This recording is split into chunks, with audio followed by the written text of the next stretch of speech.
ഞാൻ നിൽക്കുന്നത് ഒരു അവോക്കാഡോ തോട്ടത്തിലാണ്. എൻ്റെ വീടിനടുത്താണ് ഈ തോട്ടം. ഇതാണ് ആ തോട്ടം. ഇതിൻ്റെ പേര് റസൽ എന്നാണ്. ഇത് കേരളത്തിലെ കാലാവസ്ഥയിൽ ധാരാളമായിട്ട് കഴിക്കും. ഒരെണ്ണം ഏതാണ്ട് 1/2 കിലോയോളം തൂക്കം വരും.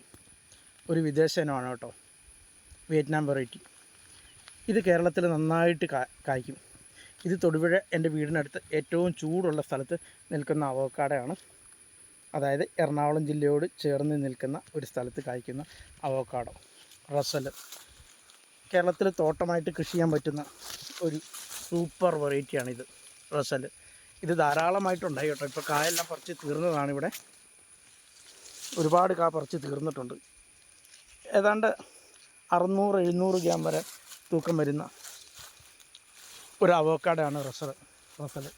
കേരളത്തിലെ ചൂടുള്ള കാലാവസ്ഥയിൽ സൂപ്പറായിട്ട് വിളയുന്ന ഒരിനം അവോക്കാഡോ.